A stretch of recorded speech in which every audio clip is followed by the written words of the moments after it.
to je borec, to je sympatiák, s tím já bych chtěl spolupracovat. To téma je zajímavé třeba, že jo. Úplně ta největší přidaná hodnota té vysoké školy. Když si právě najdeme kontakty na někoho z té praxe, na koho bychom normálně nedošáhli. Možná, že by to třeba v tom horizontu 10 let tady mohly existovat 3 fakulty.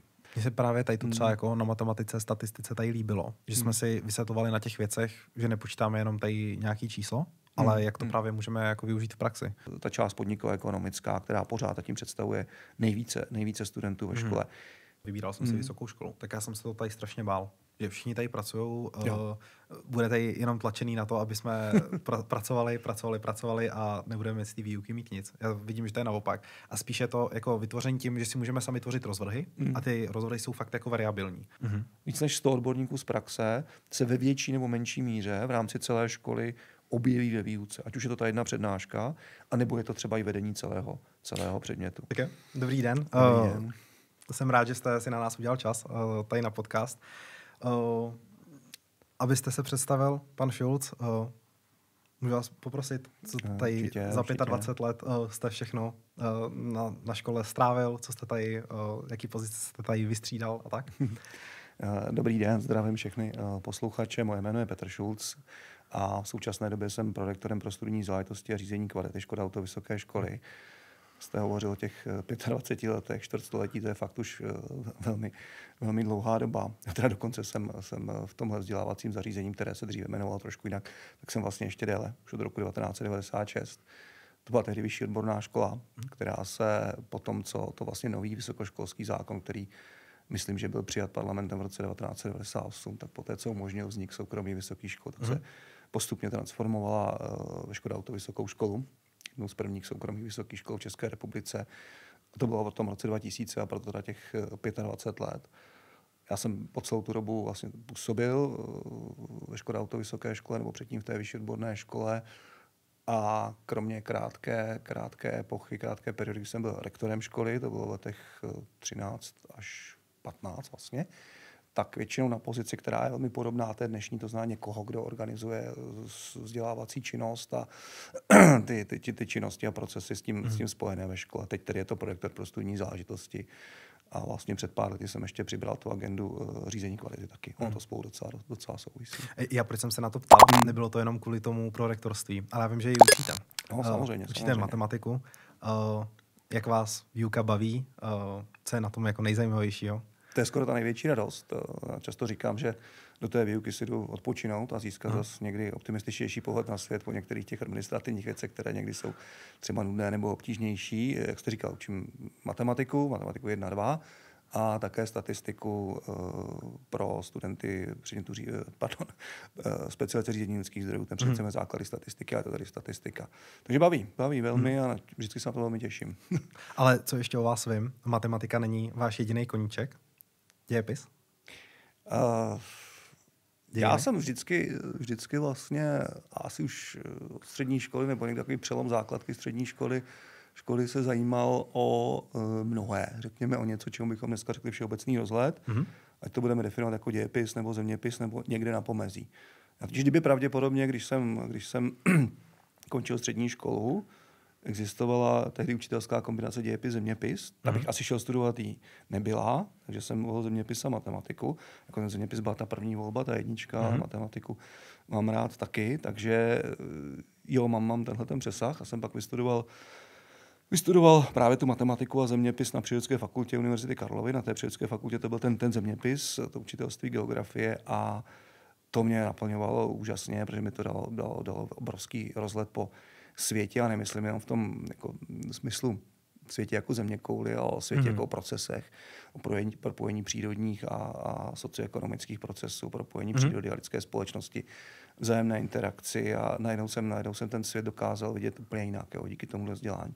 A ta matematika, data a pak zejména statistika se s tím úplně krásně doplňuje. Jo? Prostě pohled na procesy, které se dějou kolem nás na základě nějakých dat, která jsou k dispozici, přijít na kloub těm procesům, podívat se do hloubky, hledat souvislosti, dívat se do budoucna a tak dále. To mě nesmírně baví. Včera jsem začal číst knihu, která se tímhletím zabývá právě klimatickými změnami a vlivem na společnost a jejich odrazem vlastně v historii společnosti, o propojení tom dění v lidské společnosti, toho dění v lidské společnosti a přírody. Čtete hodně? Teďka méně, než bych si přál. Jo, trošku je to proto, že přeci jenom, a to možná jako studenti znáte taky, že ta každodennost naše je spojená s nějakým stále čtením a čerpáním informací a přeci jenom únava už taky pracuje, jo, už nejsem nejmladší, ale snažím se tak jeden kousek za měsíc. No. A teda jenom knížky? Nebo i třeba online nějaký zdroje? Čtu online zdroje, to asi čteme všichni. Jo. Ono říká se, že jo, říká se mladí málo čtou, nebo obecně málo čteme, ale možná těch řádků, které přečteme, právě díky online zdrojů, ať už jsou to internetové články nebo nějaké elektronické knihy a tak dále, ale spíš ty internetové články, tak možná nakonec je víc, než bylo dříve. Jo. Nevím, těžko to změřené to nemám, takže určitě převažuje to čtení z obrazovky, jo, nad čtením tištěných knih, ale tištěná kniha je tištěná kniha. Když máte v ruce, tak je to úplně jiný pocit, než když roubujete obrazovkou samozřejmě. Takže nemusíte třeba čtečky, ale radši čtečky určitě ne. A to je asi znak mojí generace, já si myslím, jako takový. No, že čtečky úplně ne. Pořád ta tištěná kniha, ona voní, že jo? Ta tištěná kniha máte i v ruce, je to fyzično nějaký a tak. No. Takže to je něco jiného. No. To jsme se ale trošku odklonili od tématu 25 let vysoké školy. Co byla vlastně ta hlavní myšlenka? Proč se zakládala Škoda Auto Vysoká škola?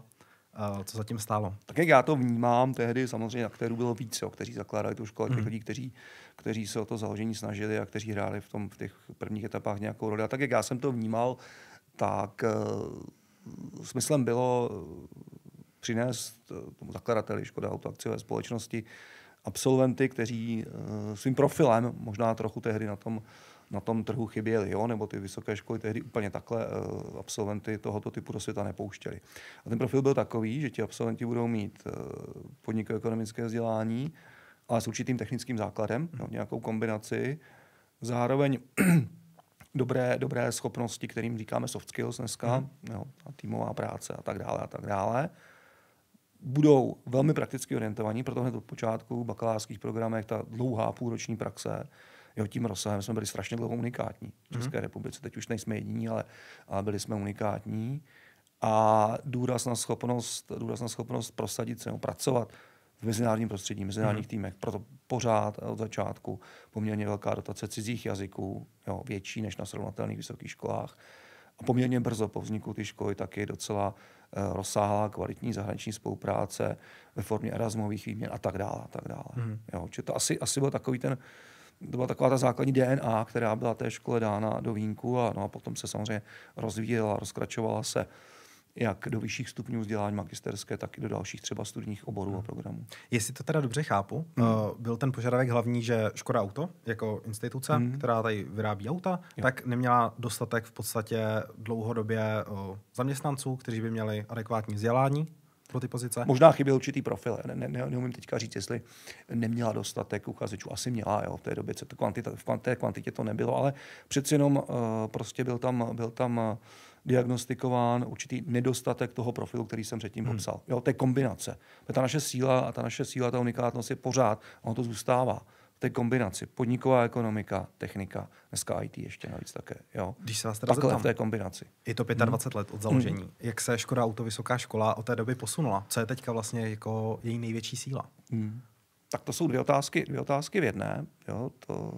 Jak se posunula, to je asi delší odpověď. Jo. Ta škola vykonala dlouhou cestu, tak vezměme si vaše životy za 25 let. Že? To je obrovská cesta. Za tu dobu se hodně uděje.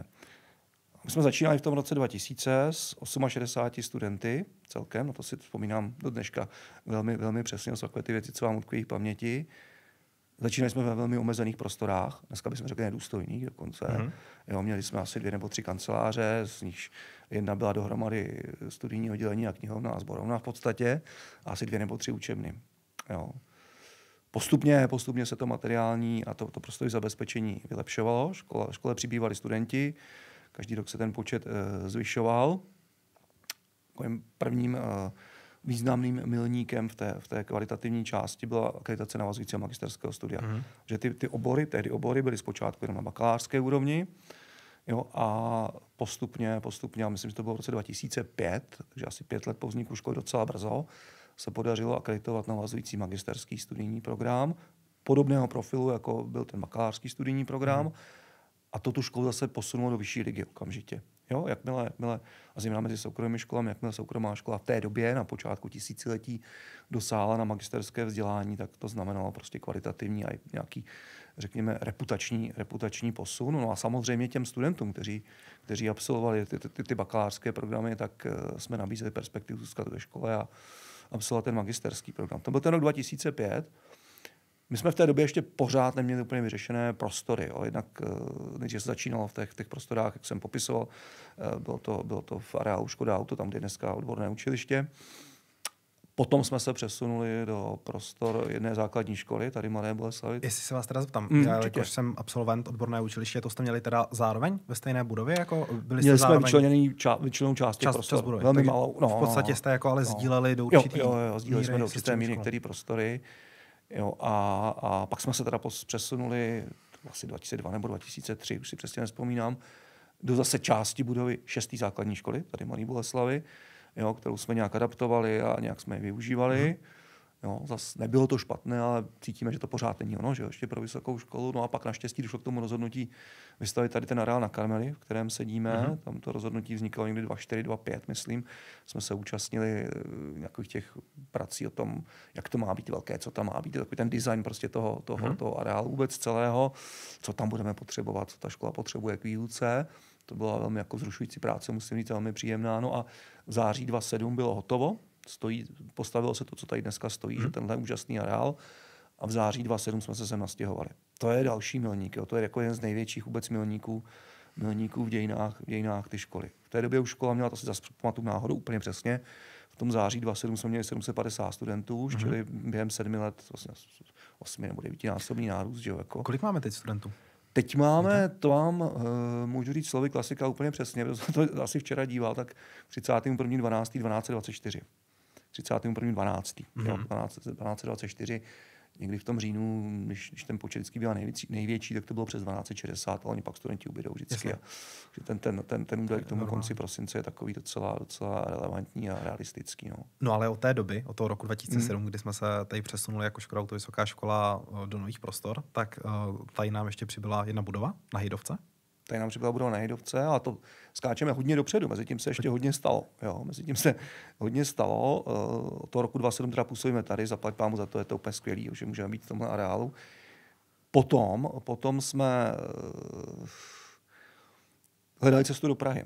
Hledali jsme cestu do Prahy a také se otevřela pobočka v Praze. Opět asi ve 3 nebo 4 různých budovách, až dneska jsme zakotvili v pronajatých prostorách Vysoké školy ekonomické na Jižním Městě, takže taková jako geografická expanze, řekněme, do Prahy. Máme část studentů a docela významnou už dneska v Praze. No a máme-li hovořit o nějakých dalších jako milnících v té historii té školy od toho roku 2007, tak stalo se jich hodně ještě, že jo, samozřejmě. My jsme tam potřebovali dát najevo vedení společnosti Škoda Auto, že vedle toho, že samozřejmě disponujeme českými akreditacemi, jinak bychom nemohli působit jako vysoká škola, které mimochodem jsou velmi přísné a my jsme ty podmínky vždycky splňovali. Takže sneseme i nějaké mezinárodní měřítko a proto jsme se někde, myslím, kolem roku 2012 rozhodli usilovat o mezinárodní akreditaci ACBSP, ta zkrátka znamená Accreditation Council for Business Schools and Programs. Je to akreditační agentura, která sídlí ve Spojených státech amerických. V nějakém asi 2letém procesu na sklonku roku 2014 jsme tu akreditaci získali, takže takový jako další milník, jo, mezinárodní akreditace ACBSP. A ten rozvoj pokračoval dál. Důležitý taky rok ještě 2013, tady tomu předcházel, kdy jsme se vlastně od 1. září 2013 vyčlenili z organizační struktury společnosti Škoda Auto akciové společnosti, protože do té doby jsme byli součástí organizační struktury Škoda Auto AS. A v září 2013 jsme se stali samostatnou právnickou osobou, obecně prospěšnou společností, kterou jsme doteď. Jo? Jsme obecně prospěšnou společností, jejím zakladatelem je Škoda Auto akciová společnost. A svým způsobem ovládá přes správní radu rozhodčí, což asi je logické nastavení celkově. Ano.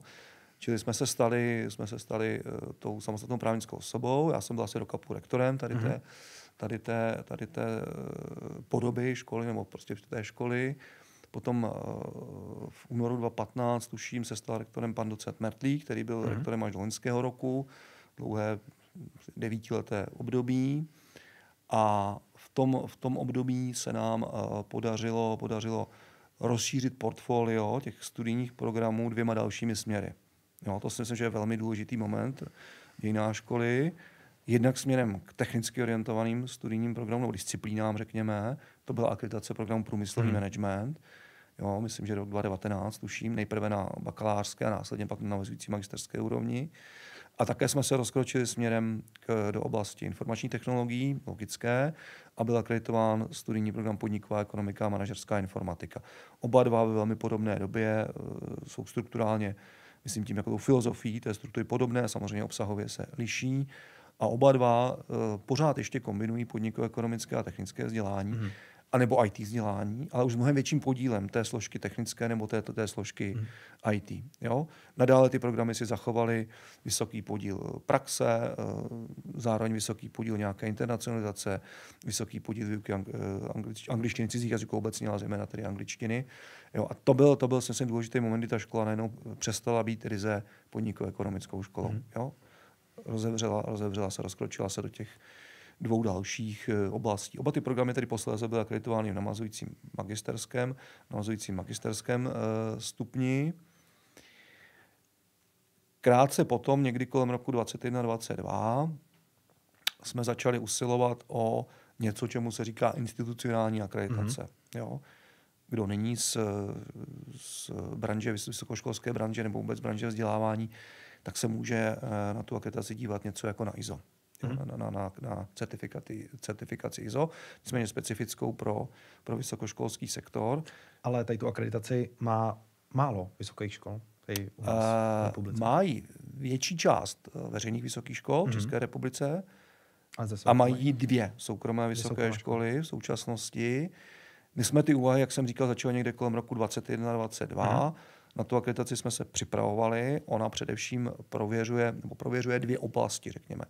Prověřuje procesy řízení té školy a prověřuje procesy zabezpečení kvality. To znamená, aby všechno, co se v té škole dělá, vzdělávací a tvůrčí činnost, bylo vnitřně řízeno z hlediska nějakých standardů kvality. Neustále, aby ta škola byla schopná sebereflexe, nějaké sebeopravy a zlepšování, jo, v rámci svých vlastních vnitřních procesů bez nějakého vnějšího zásahu. Jo, čili my jsme připravovali ten systém, a docela dost práce, fakt to trvalo víc než rok, skoro 2 roky. V roce 2023 jsme požádali o tu institucionální akreditaci a po poměrně náročném procesu místní kontroly, nějakých doplňujících zpráv a tak dále, jsme ji potom v lednu 2024 získali jako první soukromá vysoká škola, což samozřejmě byl veliký úspěch, je to jako ocenění toho, že jak si se tu školu snažíme řídit poctivě a transparentně a jak jsem už říkal, podle určitých vysoce nastavených standardů kvality. Jsme získali teda institucionální akreditaci pro oblast ekonomické obory, ta ona se vždycky uděluje pro nějakou oblast, které ta škola se pohybuje. Pro oblast ekonomické obory, pro bakalářský stupeň vzdělávání. A to znamená, zjednodušeně řečeno, že mimo jiné v rámci té oblasti ekonomické obory a na bakalářské úrovni můžeme sami vnitřně akreditovat nové studijní programy. Nemusíme je akreditovat u vnějšího akreditátora, kterým je Národní akreditační úřad. Je to takový projev důvěry určitý v tu školu. Jo? Děláte to vnitřně poctivě, dobře, transparentně. Můžete na nějaké úrovni si sami schvalovat své vlastní studijní programy. Má to pak i nějaké výhody třeba pro zahraniční studenty a tak dále. Asi nám to v letošním roce přineslo příliv zahraničních studentů. Takže tohle jako považujeme za velký úspěch a prostě v rámci toho ranku soukromých vysokých škol jsme ukázali, že to opravdu myslíme poctivě. No, že to děláme poctivě, že jsme schopni to prokázat. A to byl počátek roku 2024. A ještě, když se vrátím do toho roku 2023, vy jste zmínil tu hejdovku, to samozřejmě je nesmírně důležitý krok. Jo, protože jestli jsme předtím se rozkročili v těch akreditacích technice, tak logicky pro kvalitní výuku technicky orientovaných disciplín je nezbytné laboratorní zázemí. A to se podařilo získat na té hejdovce, to je obrovský úspěch.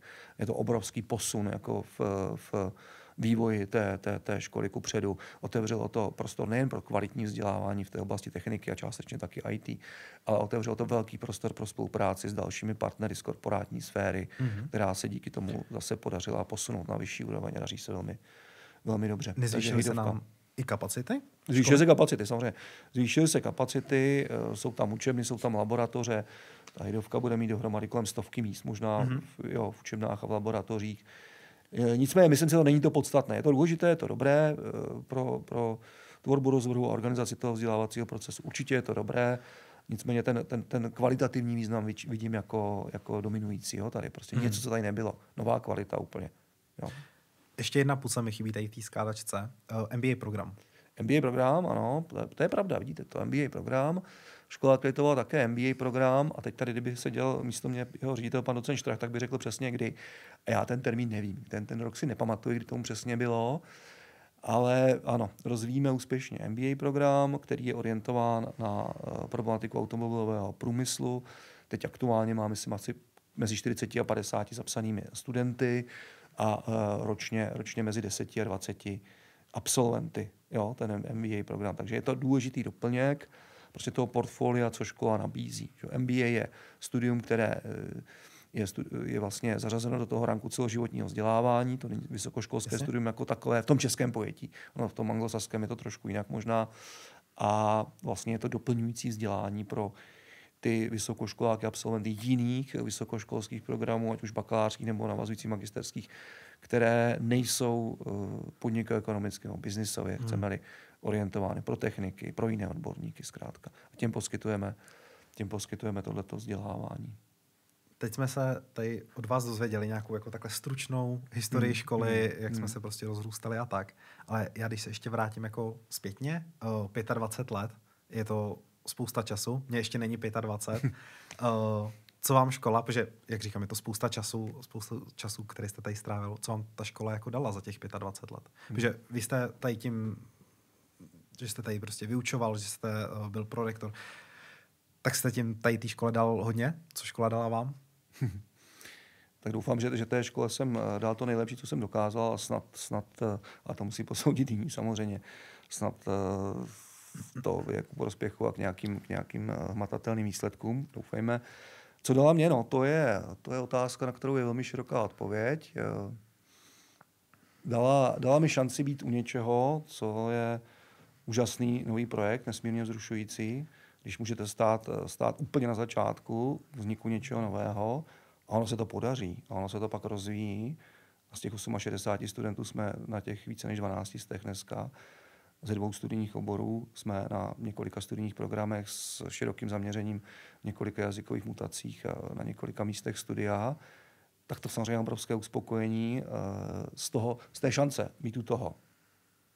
Tak to obecně asi. Jo. A pak samozřejmě mnoho dalších věcí. Jo. On za těch 25 let se člověk profesně rozvíjí, ať je kdekoliv. Jo. A já jsem vlastně tady strávil tu klíčovou část svého profesního života. Já jsem předtím učil 4 roky na gymnáziu a to je vlastně všechno. Jo. Takže víc než 25 let tady nebo v té vyšší odborné škole. Takže to vlastně celá moje zatím dosavadní ta pracovní dráha, můžu to tak říci. Co vás nejvíc motivuje? Co mě nejvíc motivuje? No, motivuje mě jako asi odpovědnost za to, aby ten celý organismus tím směrem ke studentům a k výuce, k organizaci výuky a těch doprovodných procesů, aby ten organismus fungoval. To je první věc, to je důležité samozřejmě, to je klíčové. Potom, aby se tady studenti cítili dobře. To je ruku v ruce s tím. Snažili jsme se po celou dobu s kolegy vytvářet prostředí, které pokud možno co nejvíce je transparentní vůči studentům, nevytváří víc zbytečného stresu, než by bylo třeba, nevytváří zbytečný administrativní stres, je liberální v volbě studijní cesty, kterou se student může vydat, je liberální v tempu studia, kterým se student vydává. Zároveň je náročné z hlediska úrovně znalostí a dovedností, které student získává. Chtěli jsme vybudovat prostředí, které je založené na vzájemné důvěře mezi studenty a jejich vyučujícími, na vzájemném respektu. ono se to docela snad, já nevím, doufám, snad to musí posoudit studenti, daří také proto, že stále nejsme nijak velkou institucí. Těch 12 studentů, to je srovnáno třeba s veřejnými vysokými školami, středně velká, nebo možná i menší fakulta. Jo, tak se známe. Díky tomu se známe a to prostředí je... Jako student dá za pravdu. Jo. Já znám snad všechny jako spolužáky z ročníku nade mnou, z ročníku pode mnou. To jste dobrý teda. Já ještě to teda to mám jako zhodnocený jako o to, že jako tady točím, že ho videa a tak jako skrz to, ale prostě jako poznávám ty lidi a tak vím, když tak na koho se obrátit, když tady potřebuju s něčím pomoct. A mě by teďka ještě zajímalo, kam byste chtěla, aby se škola posunula třeba v následujících 25 letech? Tak to je ještě těžší otázka.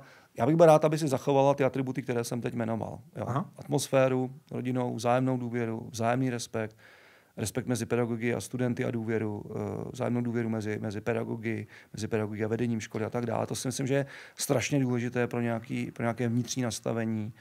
A pokud by tomu tak nebylo, a věřím, že tomu tak bude, tak by se to určitě projevilo na kvalitě toho vzdělávání, na kvalitě toho prostředí. Musíte se tam cítit dobře, že jo, v tom organismu. Všichni, studenti, vyučující a tak dále, vedení školy, administrativní pracovníci. Čili tohle bych byl velmi rád, aby si škola zachovala. Kde bude odborně, tak já mohu jenom tušit. 25 let je fakt strašně dlouho. Pojďme 10 let klidně. No, 25 let je strašně dlouho a zejména v posledních letech se vývoj v oblasti informačních technologií, umělá inteligence se nesmírně akceleruje. A já si vůbec jako netroufám predikovat, co se bude dít, kam to půjde. Navíc nejsem odborníkem v těchto oblastech. A kam byste teda chtěla, aby se vysoká škola posunula? Asi bych chtěla, aby trochu ještě vyrostla kvantitativně, co do počtu studentů. Ten větší počet studentů umožňuje zase větší flexibilitu a variabilitu v tom vzdělávání. S větším počtem studentů může přijít větší počet odborníků a tak dále. Jo. Více volitelnosti a podobně. Více volitelných předmětů třeba, no, i když je jich hodně, jo, poměrně, jako si myslíme. Jo, právě tady ta liberálnost v té volbě volitelných předmětů. Možná jako studenti to můžete posoudit, ta nabídka je v desítkách pro každý ten semestr. Jo. Je jich docela dost. Ale samozřejmě můžou přijít nové. Oni ty předměty hlavně musí reagovat. Jo, ten volitelný předmět je nástroj, jak reagovat na rychle se měnící svět kolem sebe. Ten celý studijní program vy jen tak nezměníte. On je nějak akreditovaný, má nějakou dobu akreditace, jsou na to nějaké procesy. Jo? Je to jako když vyvíjíte nový automobil, taky ho nemáte za týden. Ale volitelný předmět, nebo ten nástroj jako volitelného předmětu, je prostředek, jak rychle zareagovat na něco nového, co se děje. Jo? Děje se ve firmách něco, děje se prostě v tom světě kolem nás, v tom světě práce. My to tady zatím nemáme, ale umíme to přinést, nebo ve spolupráci s tou firmou to umíme přinést. Tak právě tvorba nového volitelného předmětu je ta reakce na to. A děje se to kontinuálně. Každý rok jich vzniká tak mezi 3 a 5 nových, které právě reagují tímhletím způsobem. A samozřejmě ty staré třeba zanikají, jo, ty, které není zájem, tak jako mizí v propadlišti dějin. To je přirozené, ale myslím si, že škola nadále se bude profilovat v těch 3 oblastech, které jsme zmiňovali. Jo. Technika, reprezentovaná strojenstvím a elektrotechnikou, orientovanou samozřejmě na automotiv, na automobilový průmysl, ale nejen. Bude to oblast IT, jo, která se bude propojovat s tou technickou oblastí, jo, nějaký IT ve výrobě a tak dále. A bude tam ta část podnikové ekonomická, která pořád tím představuje nejvíce studentů ve škole. Možná třeba, když dostatečně narosteme z hlediska počtu studentů a následně a potažmo z hlediska tedy toho personálního zabezpečení akademických pracovníků, možná, že by to třeba v tom horizontu 10 let tady mohly existovat 3 fakulty. Škola by se stala univerzitou, mohla by se členit na fakulty a takto, jak naznačuje, by to možná mohly být ty 3 fakulty, které by zde mohly být. S tím souvisí také akreditace doktorského studia, o které teď se usiluje velmi intenzivně, musím říct v této chvíli. A opět to doktorské studium, o které nám jde, tak by mělo nějakým způsobem být kombinací těch 3 oblastí, které neustále zmiňuji. Jo.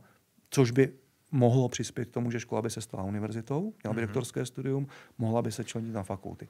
Každopádně vždycky bude muset být v těsném kontaktu se stakeholdery, na prvém místě reprezentovanými společností Škoda Auto, akciová společnost, ale i dalšími. Jo. My se snažíme spolupracovat i s dalšími významnými společnostmi, firmami, ať už IT nebo výrobními nebo logistickými, které by třeba školu mohly podpořit, i třeba finančně, jo, mohly by ovlivňovat to kurikulum, co se ve škole učí, tom smyslu, jak jsem uváděl. A to si myslím, že tady bude muset být pořád. Že ta škola má prostě ve svých genech spolupráci a úzkou provázanost s velkými zaměstnavateli, významnými zaměstnavateli toho technicko-IT charakteru, výrobního charakteru, prostě automotiv a příbuzné, řekl bych, příbuzné oblasti. Ale právě třeba ta hejdovka, tak ta nám teďka pomůže asi v tom následujícím horizontu i třeba k nějaký výzkumné činnosti víc? Určitě.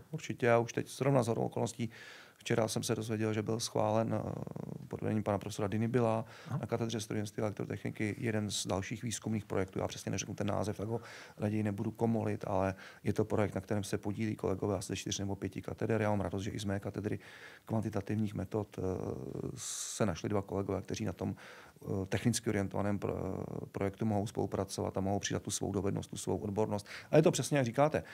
Už jsme to i zmínili, že hejdovka to není jenom prostor k výuce, ale to je prostor ke spolupráci s firmami a k řešení projektu. Jo, všechny tyhle jaksi výhody nebo ty důvody, proč vznikala a ta využití jdou ruku v ruce a provazují se. Ideální samozřejmě, když se provazuje výzkumná činnost a činnost výuková, když na výzkumné činnosti se podílejí studenti, což se nám do jisté míry daří, mohlo by to být třeba víc, ale do jisté míry se to daří, to samozřejmě to ideálně, jak by to mělo fungovat. No.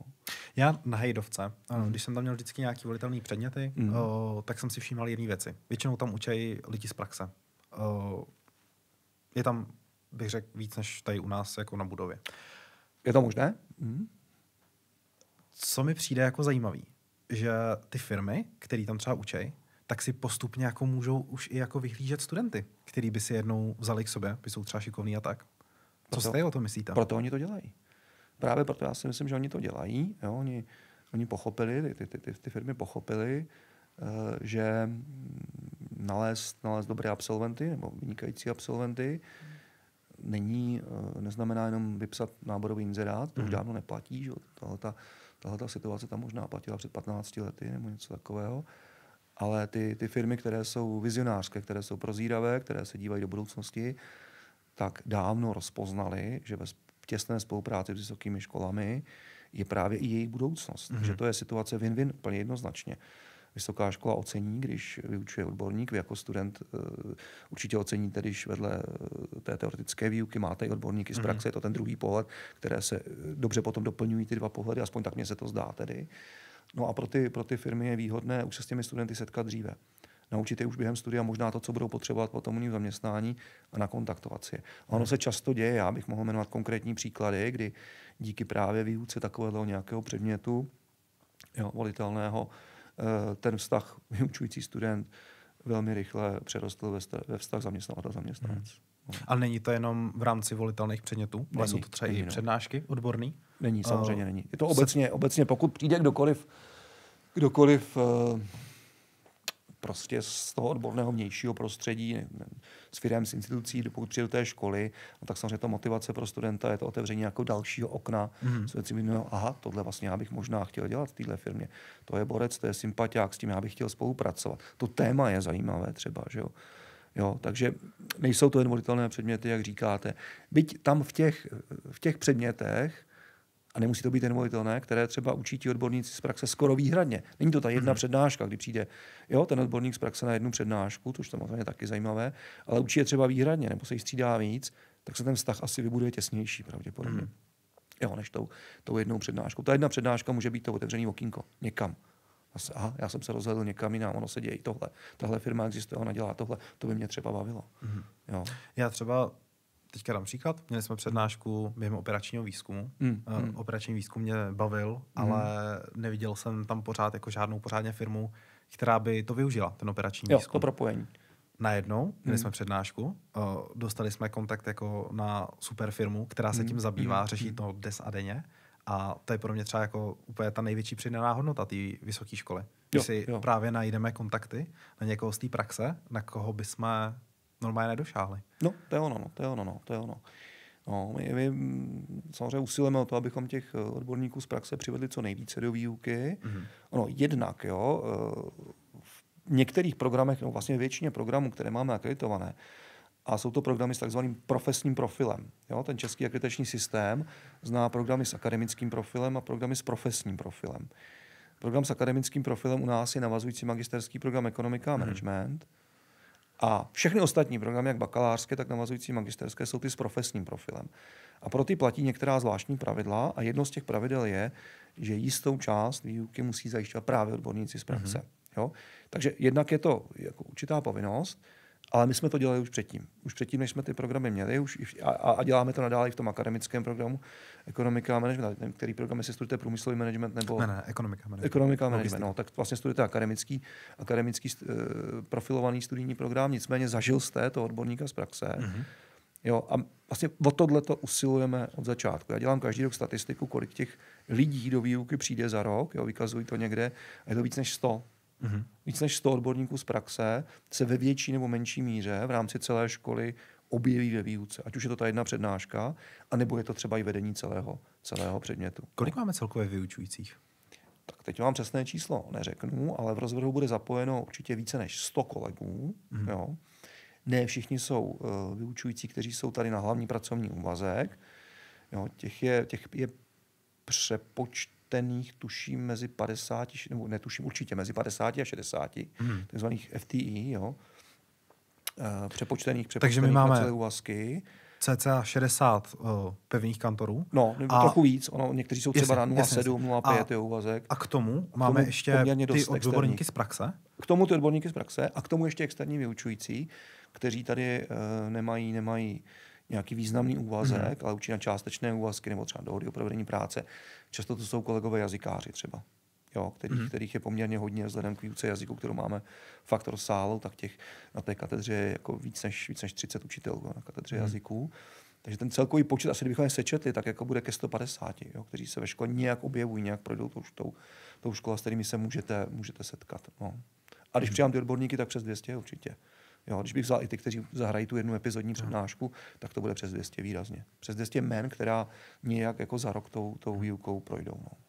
V čem je v dnešní době Škoda Auto Vysoká škola unikátní oproti jiným institucím tady v republice? V čem je lepší než ostatní?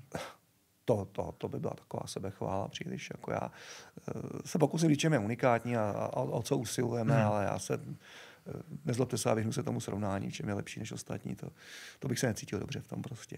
Unikátně ta kombinace, které jsem hovořil, že pořád nejen pod jednou střechou v jedné škole, ale i v rámci jednoho studijního programu vlastně je zařazeno vzdělání jak podnikovo-ekonomické, tak technické nebo IT vzdělání. Nebo všechny 3 složky, všechny 3 ty komponenty.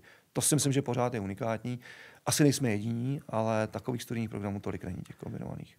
Za těch 25 let vedete si určitě statistiky, kde se naši studenti uplatňují, v jakých firmách. Změnilo se to za těch 25 let, kde se ti studenti uplatňují? Trochu se to změnilo, až tak pak k tomu něco povím. Možná se můžeme vrátit ještě k té unikátnosti.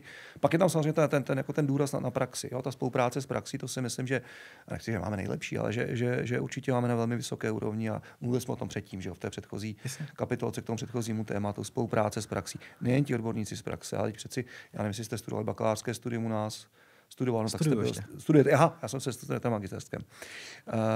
Tak jste absolvoval půlroční praxi, není běžný. Píšete bakalářskou práci na téma, které si nesete z praxe. To taky není úplně běžné. Jo? Zase netvrdím, že jsme jediní, ale není to úplně běžné. Zahraniční spolupráce. Jo? Mezi soukromými školami máme jednu z nejvyšších měr výjezdů studentů do zahraničí. Před covidových a v předbrexitových dobách to bylo ještě mnohem lepší, když se dařilo, že kolem 50-60% absolventů magisterského studia, kteří prošli celých těch 5,5 let studia u nás, tak 50-60% z nich bylo v zahraničí. To si myslím, že je taky ojedinělé. To jsme jednu chvíli byli na prvním nebo druhém místě v rámci všech vysokých škol v České republice. Covid nám s tím zamával a Brexit. Tyhle 2 momenty nám jako hodně uškodili, ale pořád je to dobré, si myslím. Takže to jsou ty unikáty. Jo. Pak snad doufám, že jako student potvrdíte, že pořád se tady k sobě chováme slušně. Že snažíme chovat slušně k studentům a že třeba ne na každé škole je to samozřejmost. Já jsem samozřejmě ve styku s kolegy odinut a moje děti mají kamarády a moje děti jsou na jiných školách, takže mám tu zkušenost z jiných vysokých škol, že takové to jednání s respektem, že není úplně běžné vždycky všude.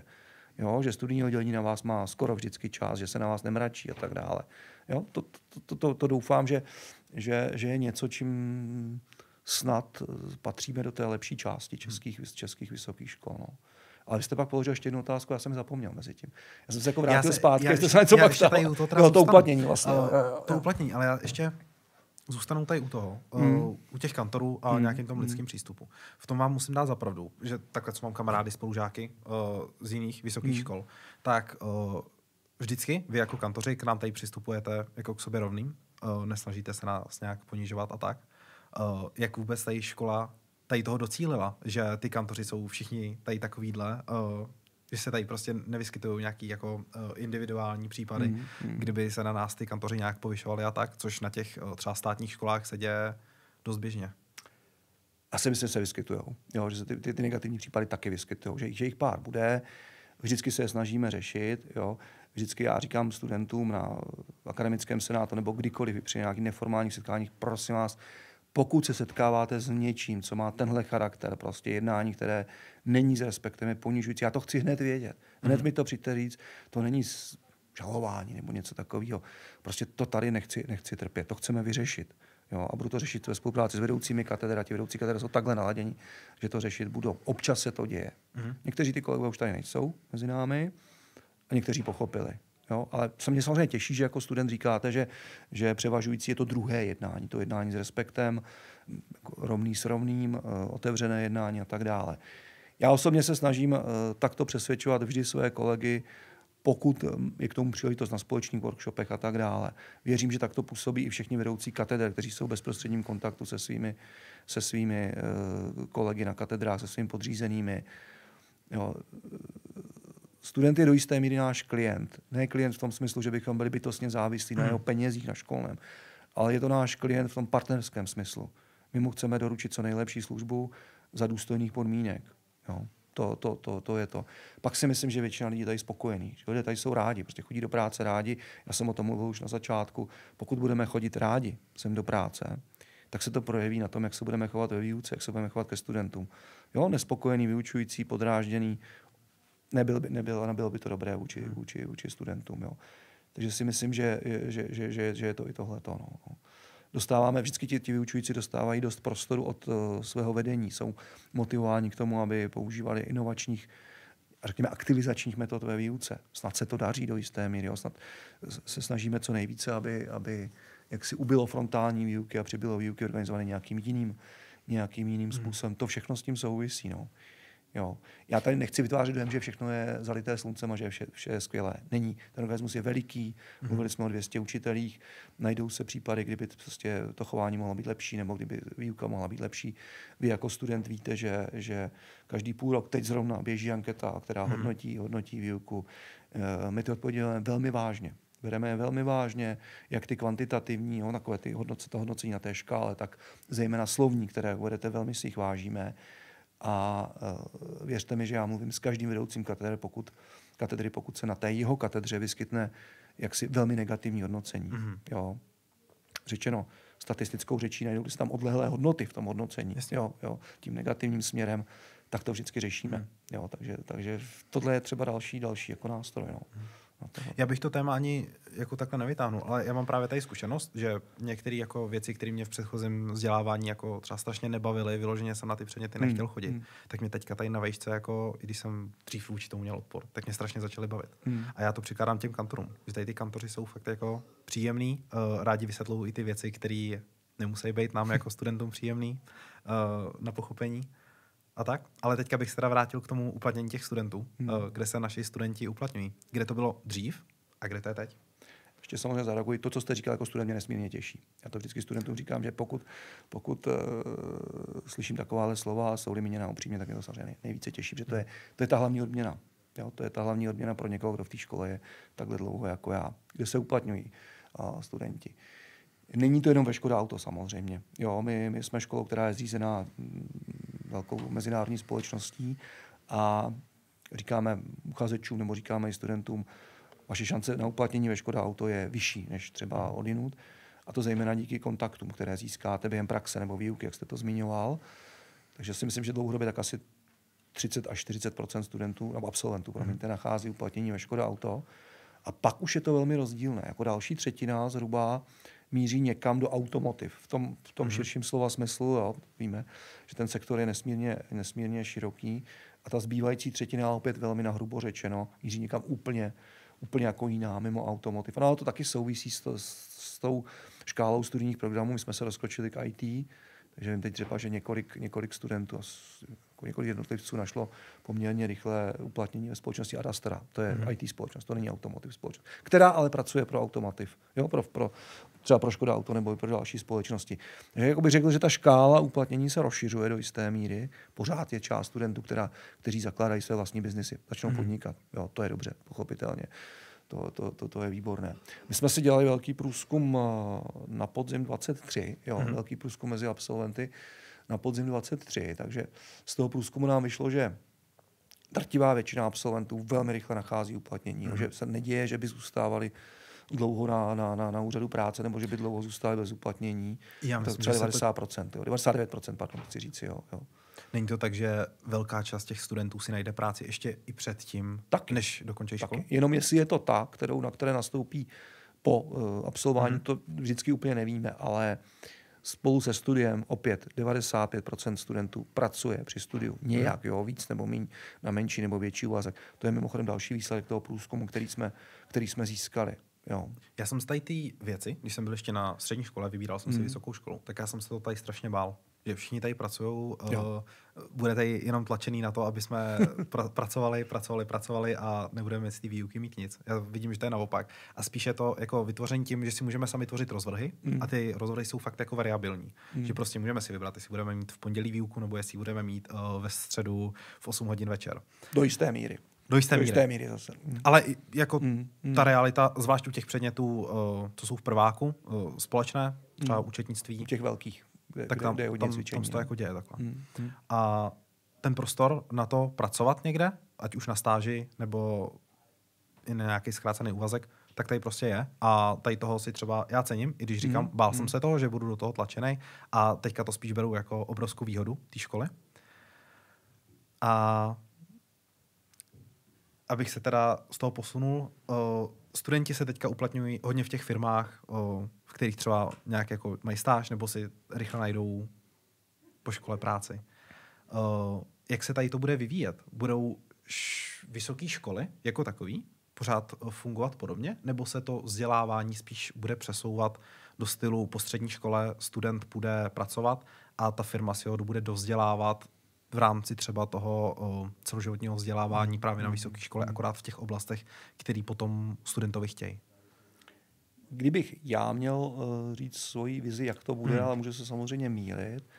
A když vycházím z toho, jak je celý ten český vzdělávací systém nastavený a ten systém vnímání dosaženého stupně vzdělání aktuálně nastavený, tak si spíše myslím, že bude převažovat, jsem si tím skoro jist, že bude převažovat ta varianta, že studenti budou nadále nastupovat na vysoké školy, ale ty vysoké školy budou více propojené s těmi zaměstnavateli, s tou praxí, než je tomu v té obecné rovině doposud. Nebo v tom, když bychom brali nějaký průměr, řekněme, všech vysokých škol v České republice, tak si myslím, že ta propojenost se zaměstnavateli se posune celkově.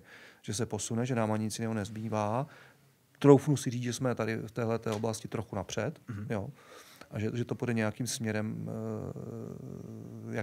jakým jdeme my. To znamená, studenti budou nadále pracovat při škole, možná ta práce bude mít více povahu takových pozic nebo činností, které budou rozvíjející.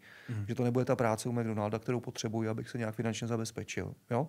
Čím víc bude takovýhle pozic, nebo čím víc studentů nastoupí tímhletím směrem, tak to bude samozřejmě lepší. Jo? A pořád platí, když se podíváme do nějakých celoevropských tabulek nebo do tabulek v rámci OECD, tak pořád platí, že podíl vysokoškolsky vzdělané populace v České republice je ještě stále menší, než je v západní Evropě. A byť o tom můžeme diskutovat dlouze, ale pravděpodobně pro dobrou budoucnost té země, myslím tím naší země teď, je spíše lepší, pokud ten podíl vysokoškolské populace ještě poroste. Těch, kteří absolvují úspěšně třeba bakalářské vzdělání, nemusí být hned to být magisterský stupeň, ale absolvují kvalitní bakalářské vzdělání, které bude relevantní pro praxi a bude relevantní pro život toho člověka. Takže že podíl těch lidí ještě poroste. U nás totiž je jeden problém. U nás je problém ten, že už nastupuje obdobná kvóta té kohorty maturantů, jako v západní Evropě do vysokoškolského sektoru znamená kolem 70%. Kolem 70% maturantů nastupuje do terciárního vzdělávání, do vysokoškolského vzdělávání, ale úspěšnost, čili podíl těch, kteří dokončí alespoň ten bakalářský stupeň, tak je nízká. A to je problém českého vysokého školství obecně, aby studenti, kteří nastoupí do toho sektoru, buď do toho studijního programu, nebo aspoň do toho terciárního sektoru jako celku prostě, aby vyšli na konci s tím uceleným vzděláním, jo? Protože to je ten výsledek, ten vzdělaný student, ten student s tím uzavřeným vzděláním, s tím uceleným vzděláním, to je ten produkt, který dává ta vysoká škola společnosti. Má dát dobrého člověka, poctivého člověka s morálními zásadami a člověka, který je odborně vybaven tak, aby byl prospěšný ostatním lidem, ostatní společnosti. A nám se v tom vysokoškolském sektoru, myslím obecně, ne u nás ve škole, obecně děje to, že poměrně vysoké procento studentů neuspěje. Nějak propadá tím systémem. Jo? A teď o příčinách můžeme velmi dlouze diskutovat. Já už jsem zažil několik seminářů, několik přednášek. Brzy pojedu na další zase na tohleto téma, že mě to nesmírně zajímá. Jo. Možná to třeba překvapí, ale úspěšnost dokončení bakalářských studijních programů v České republice je 36%. Z těch studentů, kteří nastoupí do toho programu, jo, zvoleného, to studium dokončí 36%. S tím, že abych byl tady poctivý a přesný, za neúspěšné ukončení se bere i to, když ten student přestoupí do jiného programu. Takže on nutně nevypadne jako z toho systému, jako takový, třeba dokončí jiný program, ale nedokončí už ten, který začal. Ale tak to není majorita. No, bude to, ale nějaká část to bude. Nemám to čísla teďka, abych je řekla, těch studentů nebude málo. Já možná to vidíte mezi spolužáky, já to vidím mezi spolužáky mých dětí, kolik jejich vrstevníků jako mění během studia, nejen programy, ale i školy třeba, že to je úplně jinám. Jako jo. Já nevím, jestli je to úplně špatně. Důležité je samozřejmě se najít. Jo? Jako najít tu cestu, která je ta správná pro mě. A s tím teda ještě souvisí jedna věc. Si myslím, že budeme muset pokročit jako český vysokoškolský systém. A ono se to děje, oni se dějí kroky k tomu. Je ještě jako další modularizace toho systému. První modularizací mám na mysli bylo to, že jsme se rozčlenili, že se dlouhé magisterské programy rozčlenily na bakalářské a navazující magisterské. Tím pádem student, který absolvoval 3,5 nebo 4 roky bakalářského studia, má ucelené vzdělání. Má něco hotové a nehrozí taková ta nesmyslná slepá ulička, že on nebo ona 3 roky celkem dobře studoval, pak neudělal jeden předmět a nic. Jo. Nemá nic, vrací se na začátek. Jo. Nebo že prostě po 3 letech má hotové všechno a odejde z té školy a nemá nic. Přeci ty 3 roky vzdělávání museli dát hodně. On pro tu společnost bude užitečným s tím vzděláním. Takže dobře, že už 20 nebo kolik let se členíme na bakaláře a magistry. Jo, a třeba dalším momentem v té modularizaci bude systém takzvaných mikrocertifikátů nebo microcredentials se říká v angličtině, kdy za nějaké ještě menší etapy toho vysokoškolského studia v rozsahu řádově 5 až 60 kreditů, takže to vy víte, že to je od jednoho předmětu až do 1 roku. Jo? Nějaké menší etapy se budou udělat takzvané mikrocertifikáty, microcredentials, které budou osvědčovat, že ten student absolvoval tady nějaký ucelený díl toho vzdělání. Jo? A kdybych řekl třeba u nás, takže by to byly třeba kvantitativní metody. A byla by to matematika 1, matematika 2 a 2 statistiky. A vy byste tohle všechno zvládl a my jsme vám dali certifikát, on má ty statistiky hotové, prostě a ty matematiky. Tak má něco, jo? Má něco hotové. Takže si myslím, že ještě musíme jako vysokoškolský systém odpracovat nějaký díl práce, abychom snížili tu propadovost, a abychom maximálně využili potenciálu studentů a potenciálu těch škol, aby na konci byly hmatatelné výsledky pro společnost. A výsledkem pro společnost je vzdělaný člověk. Jo? Vzdělaný člověk i s tím formálním potvrzením toho vzdělání v tom našem systému. Čili já si myslím, že se nestane to, že by po střední škole nastupovali lidé do firem, už jenom proto, že ta realita je stále komplexnější a sofistikovanější a asi vyžaduje ve většině, ne vždycky, ale ve většině oblasti jako fakt hlubší vzdělání. Ale myslím si, že se bude docházet k většímu propojení a k větší modularizaci toho vysokoškolského vzdělávání. Je to, co jsem říkal, že tady student může získat jako nějaké osvědčení za kousek toho vzdělání, za nějaký logický ucelený díl toho jeho vzdělávání, té cesty tím za specializaci třeba. Jo? Kdybyste udělali ty 4 specializační předměty, které máte třeba v té logistice, tak za to třeba. Jo? A jestli jste si všimli, tak my už máme ty odborné certifikáty, nabízíme. Jo? To je zase několik předmětů a k tomu třeba praxe. Tak to je něco takového, to je. Jo? Takže jeden účel je tenhle a druhý účel je pro celoživotní vzdělávání. Že třeba může na tu vysokou školu přijít někdo úplně zvenčí a řekne, OK, já bych chtěl vzdělání v logistice. A uděláte 4 logistické předměty třeba, jo? A dostane se to ten mikrocertifikát, dostane něco, nějaký takový diplomek prostě, malej, jo, menší než vysokoškolský diplom, no. účetnictví daně. Třeba. Vystuduju stomatologa a chci si teďka založit živnost. Přesně. Tak to je přesně věc, kterou potřebuju. A já půjdu na školu, která mi nabízí mikrocertifikát v oblasti účetnictví a daně. Oni mi řeknou, OK, tak musíš udělat tyhle 4 kurzy, to je za 5 kreditů, za 5, dohromady 20 kreditů. A až to uděláš, tak dostaneš za nějakých podmínek, že má to nějaký výstupy z učení, možná nějakou zkoušku na konci. A až to uděláš, dostaneš u nás mikrocertifikát, který bude, pokud to všechno klapne, už asi se tomu blížíme, bude evidovat v nějaké centrální databáze mikrocertifikátů, do které by měl mít potom kdokoliv přístup. Podobně jako bude mít elektronické občanky, tak podobným způsobem by se měl přístup přes identitu občana i do toho jako skladiště těch mikrocertifikátů, do té databáze a mohli bychom ukazovat, hele, já mám ten mikrocertifikát, tady je to uložený. Jo? Ta škola tam nějakým způsobem vloží a bude doklad o vašem vzdělání. Takže přesně jako správná cesta. Takový malý MBA to je vlastně. Jo? Jo. Mě právě nedává smysl, abych třeba teďka šel po škole na bakaláře, když mě zajímá programování, tak abych teďka si znova procházel matikou, abych si znova procházel statistikou. Když už ty věci umím odsaď a třeba by mi už ty předměty, že to může být doba, co jsem tam měl splněný, aby mi to neuznali na té nové škole, tak jenom takhle vzdělání v určitý oblasti a ještě si dokázat nějakým jako takhle všeobecným certifikátem. Doložit to. To pak je doklad pro zaměstnavatele. Že? Vy můžete 100krát tvrdit, já něco umím, ten zaměstnatel nakonec to stejně prověří, zejména v té IT oblasti, spíš ho zajímá, co umíte, ne na co máte papír. A tak je to pořád nějaká vizitka. Ale pořád je to doklad, přesně tak. No. Ten zaměstnavatel už ví, že když a někdo za to ručí, tam bude jméno nějaké školy, nebo někdo tam bude podepsaný, nějaký vyučující, tak říká, aha, toho znám, jo, tak to asi nebude prostě bude vědět, že už má prostě 10 zaměstnanců, tady s tím doplněním vzdělání a že mu to stačí. 25 let školy, projeli jsme teďka i téma dlouhodobého vzdělávání, jak by se mohla výuka posouvat dál. Co my jako studenti můžeme dělat pro to, aby se ta výuka mohla zlepšovat? Být aktivní a být partnery. Být partnery. Jednak třeba být aktivní v těch anketách, to nám fakt hodně pomáhá, pokud nám dáváte konstruktivní odpovědi. V tomto předmětu se to učilo takhle, nebylo to špatný, ale já bych ještě byl hrozně rád, kdyby se tam přijala tato jméno, udělal se to nějak jinak. Jo, prostě tyhle konstruktivní odpovědi strašně pomáhají. Jo. Já se na ně vždycky těším ve své anketě. Být aktivní přímo při výuce. Já jsem vždycky moc rád, přestože učím předměty, které nejsou vyprávěcí moc. Matematika skoro vůbec, ta statistika trochu. Tak v té statistice já se vždycky snažím se studenty hovořit. My provedeme nějaký výpočet statistický, vyjde nám, že ukazatel má nějakou hodnotu. A teď pojďme si povídat o tom, co to znamená. Co to znamená? Zkuste říct své babičce nebo mladšímu bráchovi. Prosím tě, co jsme to teďka tady vypočítali? Co to znamená? Jo. A mě hrozně baví, když se studenty mluvím, když ti studenti mluví, ale to někdy nejde. Ono se někde studentům nechce. Oni mi pak vysvětlují třeba mezi 4 očima, že to je ostych. Před těmi ostatními se něco řekne špatně. Já mám pocit, možná to dělám já špatně, ale já mám pocit, že jak si nikoho nehaním, když něco řekne špatně. Dělám si z toho legraci, že nevyhazujeme nikoho z okna a neřežeme prsty nikomu za to, že řekl něco špatně. Ale přesto já bych byl hrozně rád, kdyby jako ten dialog byl bohatší, kdyby té mluvy na té druhé straně, těch vystoupení ze strany studentů bylo mnohem víc.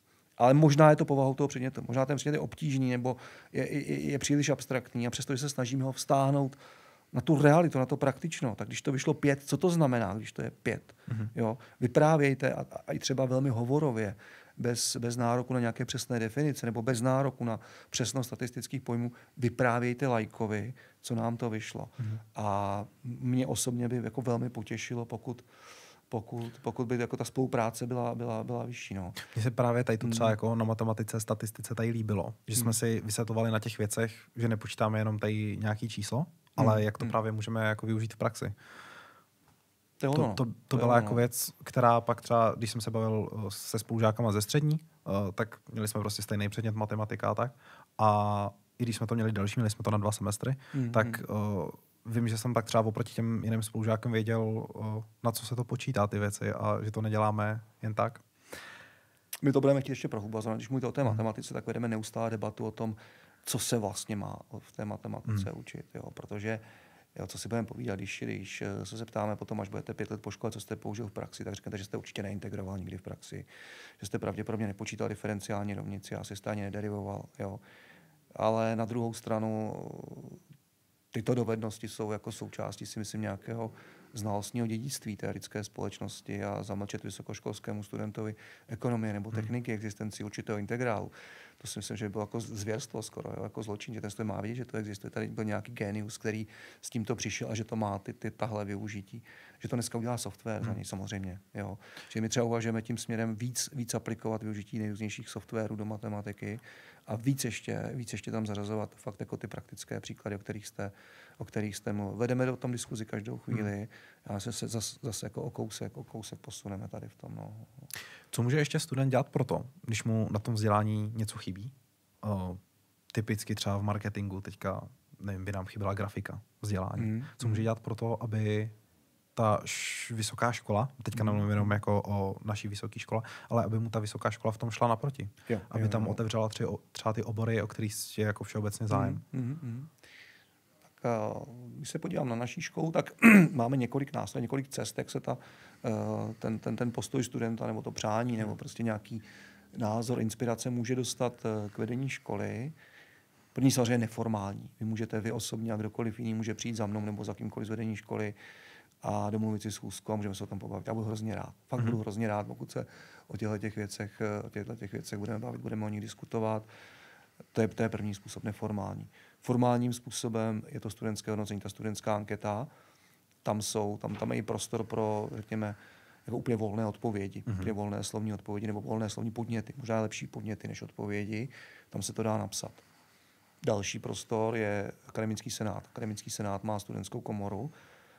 Vy jako studenti máte své zástupce v akademickém senátu a akademický senát má právo se vyjadřovat k tvorbě nových studijních programů, k tvorbě strategických dokumentů. Takže když budete kontaktovat ty svoje zástupce v akademickém senátu, ty studenty, a oni ten názor prostě tam přednesou, tak padne na živnou půdu. Já samozřejmě nemohu slíbit, že hned druhý den tady vznikne akreditace toho kterého programu, ale minimálně prostě se to uslyší a řekne, aha, to je to. Ten směr, kterým bychom mohli jít. A pak dále máte ještě jako studenti, opět říkám, svého zástupce v Radě pro vnitřní hodnocení. Rada pro vnitřní hodnocení je vnitroškolní orgán, který mimo jiné vlastně vnitřně akredituje nové studijní předměty a nové studijní programy. Čili když vznikne nový předmět nebo na školy nový studijní program, tak on vždycky musí procházet schválením tady toho grémia, tady toho uskupení. Jo? To má 15 členů celkem, 3 jsou externí, 12 interních, jsou to vesměs jako významní kolegové, významní vyučující a je tam jeden student taky. Součástí toho. Čili to je další cesta, kterou jako můžete jít. No. Ale pořád bych potřeboval tu první neformální. Přijďte, tam si o tom povídat. No, já budu velmi rád. Mluvili jsme teďka hodně o studentech. Jak se učitelé u nás na škole s těmi studenty zbližují? Teďka myslím třeba akce typu Bakajda, Trp a podobně. Jasně, no. Tak ptám se na to, protože vím, že se tady těch akcí jako běžně účastníte. Jo, já mám rád samozřejmě ty akce. My jsme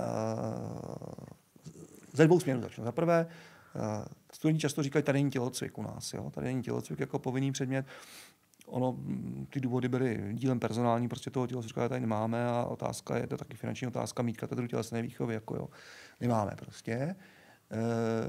Pak taky to není úplně jednoduché z prostory v Mladé Boleslavi, jo, pro.